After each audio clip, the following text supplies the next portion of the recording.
Rangkuman informasi pilihan dari berbagai kabupaten dan kota di Jawa Timur segera hadir dalam Buletin Jawa Timur. Buletin Jawa Timur.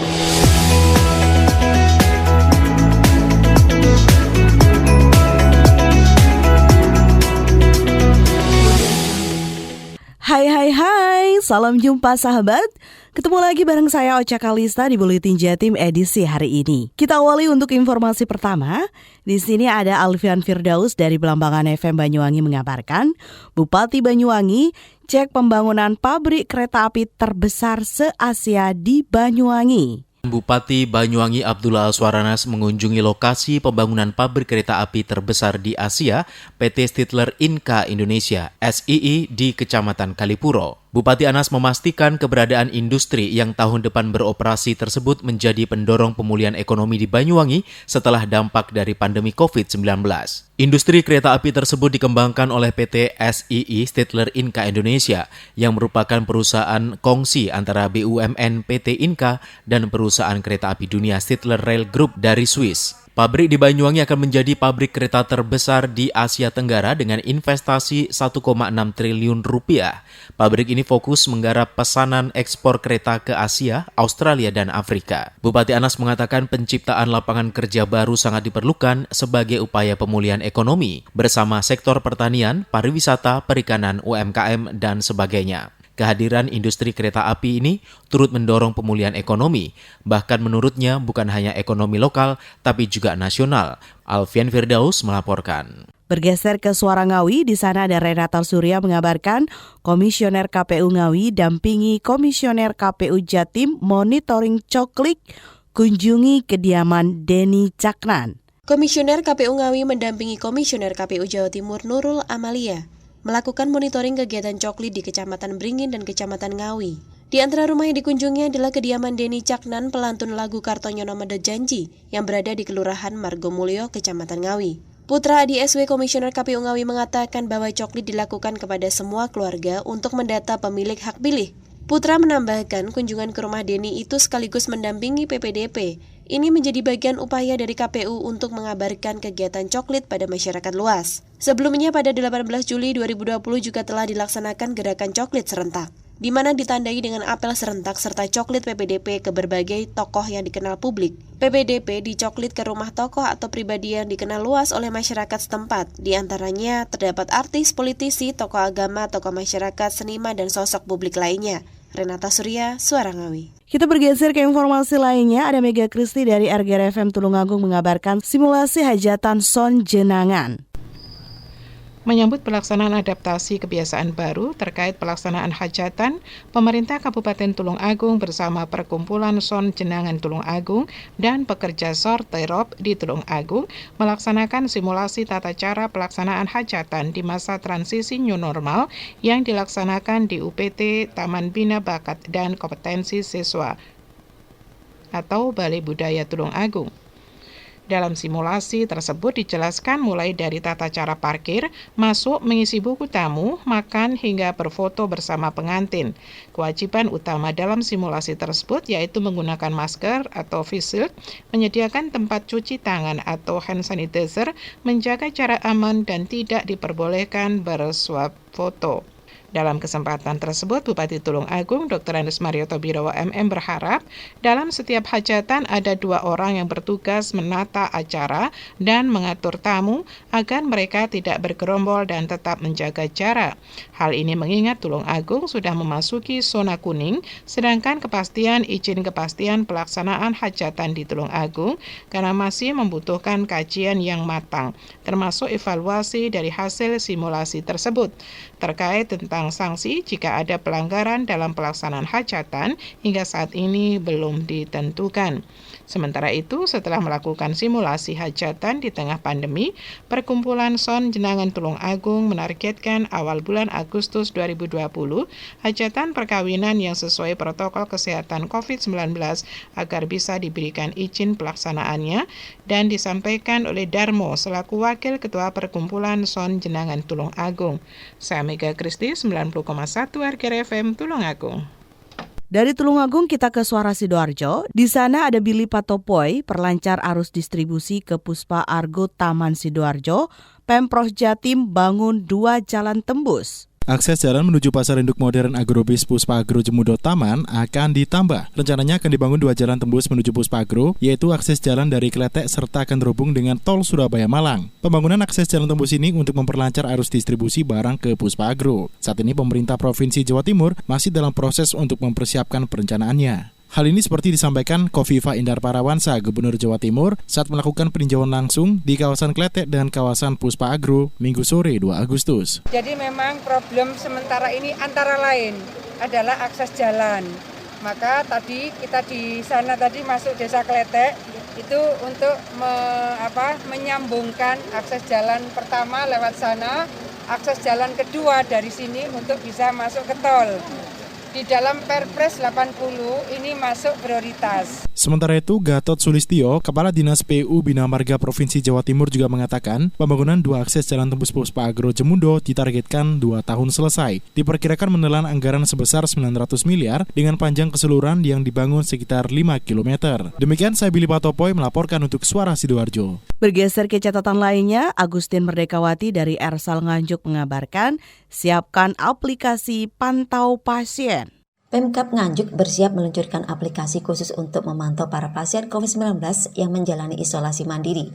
Terobosan baru tersebut diambil untuk memastikan orang-orang yang berada di rumah melaksanakan isolasi secara disiplin.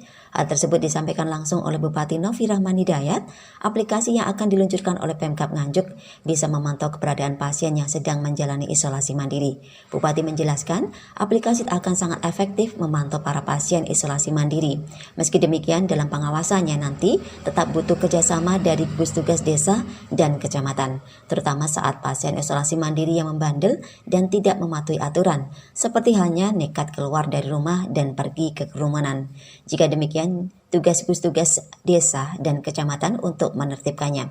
Tidak hanya melakukan pengawasan, pemerintah desa dan kecamatan juga harus memenuhi kebutuhan logistik keluarga yang menjalani isolasi mandiri. Dari Agustin Merdekawati, Suara Anjuk Ladang Anjuk.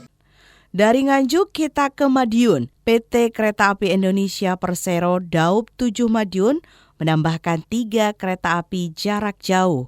Informasi selengkapnya bersama Kiki Desilia, Suara Madiun. PT Kereta Api Indonesia Persero kembali menambah perjalanan jarak jauh dan lokal dengan mengoperasikan 3 kereta api. Antara lain, kereta api Mata Remaja dengan relasi Pasar Senen Madiun Malang PP, kereta api Pasundan relasi Bandung Kiara Condong Madiun, Surabaya Gubeng PP, dan kereta api Wijaya Kusuma relasi Cilacap Madiun Ketapang PP. 3 kereta api jarak jauh tersebut dioperasikan kembali di wilayah Daup 7 Madiun pada akhir pekan dan tanggal tertentu di bulan Agustus. Manajer Humas Daup 7 Madiun, Ikswan Hendri Wintoko menyebutkan, kereta api kembali dioperasikan karena minat masyarakat yang cukup tinggi. Ikswan berharap penambahan kereta api dapat memulihkan ekonomi nasional dengan tetap menerapkan protokol kesehatan. Dengan kembali beroperasinya 3 kereta api tersebut, terdapat kenaikan jumlah perjalanan di wilayah Daup 7 Madiun. Selain itu, volume kenaikan penumpang juga bertambah 94% pada bulan Juli dengan 108.490 penumpang. Peningkatan tersebut juga dipengaruhi oleh adanya diskon tiket, undian berhadiah, libur Hari Raya Idul Adha, dan penambahan jadwal perjalanan secara bertahap. PT KAI juga menyediakan layanan rapid test di stasiun dengan harga terjangkau. Program ini hasil kerjasama PT KAI dengan Raja Wali Nusindo. Sementara itu pada tanggal 2 Agustus tercatat 218 calon penumpang yang menggunakan layanan rapid test di Kota Madiun. Kiki Desilia, Suara Madiun. Kirana Nisa Bahardika FM mengabarkan belum ada pabrik ketiga yang mengelola Dinas Pariwisata dan Kebudayaan Kota Blitar usulkan penurunan harga sewa waterpark Sumber Ude. Sobat, sejak adanya pandemi COVID-19, pengelolaan waterpark Sumber Ude dikembalikan ke Dinas Pariwisata dan Kebudayaan. Hal itu dikarenakan pihak ketiga yang semula berencana menyewa waterpark Sumber Ude mundur karena wisata air tersebut ditutup selama COVID-19 masih melanda. Hal itu dibenarkan Triiman Prasetyono, Kepala Dinas Pariwisata dan Kebudayaan Kota Blitar, saat dikonfirmasi di kantor DPRD Kota Blitar Selasa 4 Juli 2020.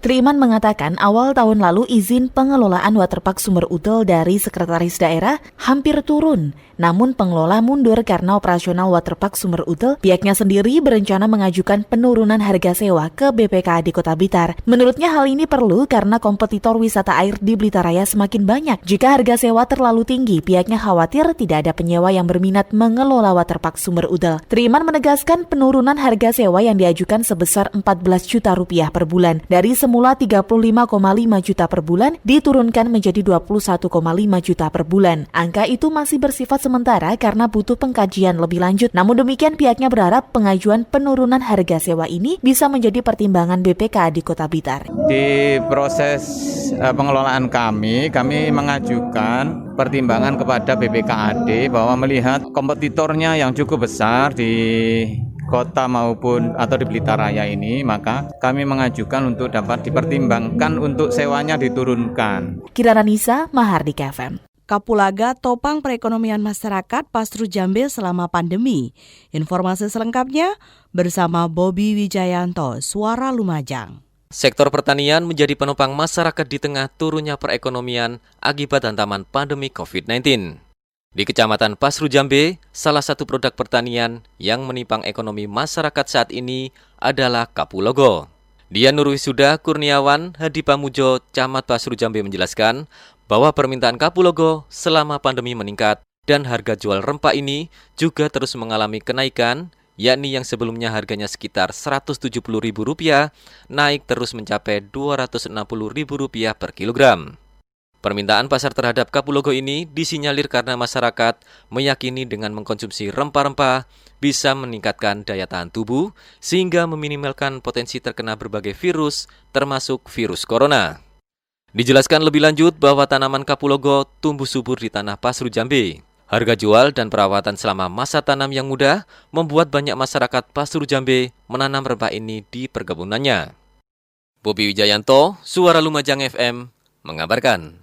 Dari Lumajang kita ke Probolinggo, di sana ada Stebi Julianathan, ada pesantren di Lapas Kota Probolinggo. Ada pemandangan mirip pesantren di lingkungan Lembaga Pemasyarakatan atau Lapas Kelas 2B Probolinggo pada Selasa 4 Agustus siang. Ratusan santri bersarung dan berkopiah, duduk bersila, berjajar rapi di Masjid Darul Awabin di dalam lapas sambil memegang kitab Qiraati. Sejumlah ustadz dari pesantren Nurul Salafi Kota Probolinggo duduk di jajaran depan menghadap meja berukuran mini yang digunakan untuk meletakkan kitab Qiraati. Ratusan santri itu antri menghadap sang ustadz untuk setor bacaan yang telah dikuasainya. Mirip metode sorongan di pesantren-pesantren, ketika seorang santri setor kemampuan membaca kitab kuning di hadapan seorang kiai, itulah sekelumit pemandangan pesantren Darul Awabin di Lapas Kelas 2B Probolinggo. Menurut Kalapas Kelas 2B Probolinggo, Risman Somantri, inilah suasana pesantren sederhana dalam lapas yang baru dibentuknya. Memang masih jauh dibandingkan pesantren pada umumnya. Dan tepat hari itu,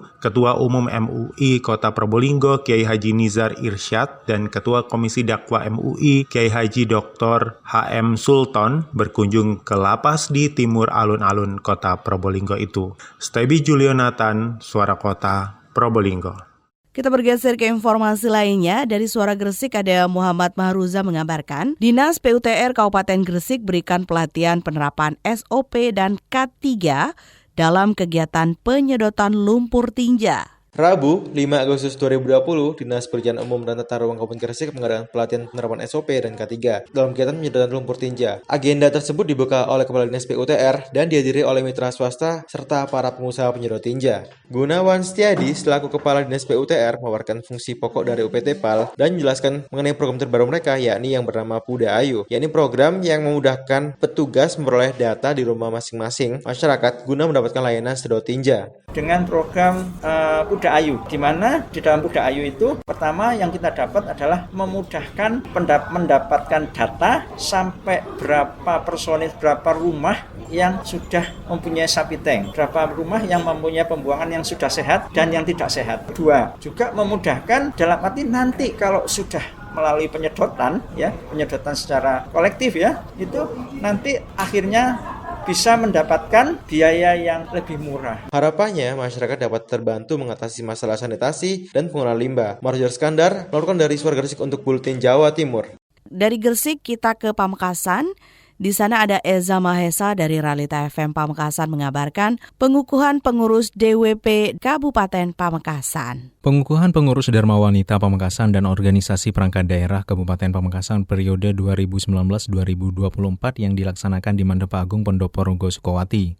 Toto Hartono sebagai sekretaris daerah mengatakan kegiatan pengukuhan itu dilakukan sebagai momentum dan menambah motivasi pengurus DWP dan OPD yang baru dikukuhkan untuk meningkatkan pengabdian kepada bangsa dan negara.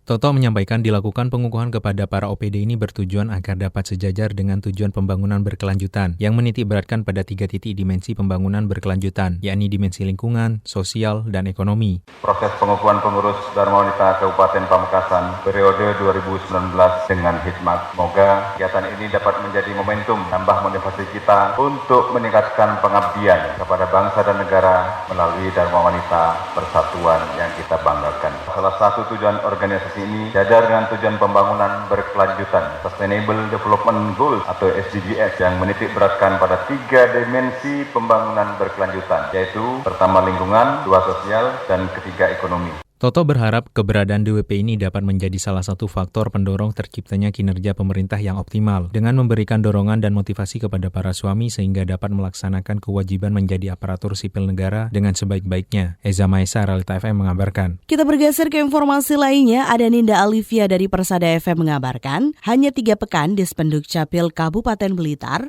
mampu terbitkan 5.000 KTP elektronik melalui layanan drive-thru. Kepala Dinas Kependudukan dan Pencatatan Sipil Dispenduk Capil Kabupaten Blitar Luhur Sejati mengatakan inovasi baru layanan administrasi kependudukan yaitu drive-thru sudah berjalan sangat efektif. Pasalnya kurun waktu 3 pekan sudah mampu mencetak sekitar 5.000 KTP elektronik. Luhur menjelaskan inovasi baru ini terbukti sudah bisa mengurai antrian panjang yang selama ini terjadi di kantor Dispenduk Capil, di mana dulu warga harus datang sejak dini hari untuk mengurus data kependudukan baik KTPL ataupun kartu keluarga. Namun saat ini dengan pelayanan drive-thru bisa dikerjakan secara cepat karena hanya membutuhkan waktu 4 menit. Pemohon per hari yang paling banyak mengajukan perubahan atau cetak KTP itu paling banyaknya adalah KTP dan KK.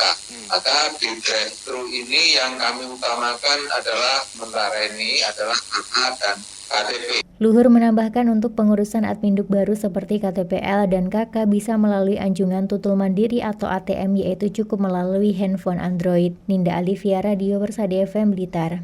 Demikian Buletin Jatim edisi hari ini bersama saya Ocha Kalista. Terima kasih dan dadah, bye-bye. Rangkuman informasi pilihan dari berbagai kabupaten dan kota di Jawa Timur baru saja sahabat dengarkan dalam Buletin Jawa Timur. Buletin Jawa Timur. Buletin Jawa Timur bisa sahabat dengarkan Senin sampai Jumat jam 8 pagi dan 4 sore.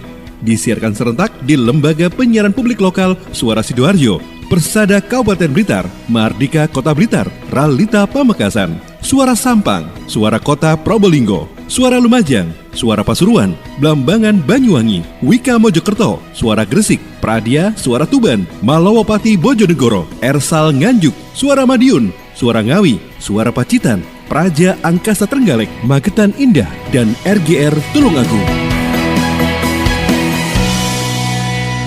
Persembahan dari Asosiasi Lembaga Penyiaran Publik Lokal Jawa Timur.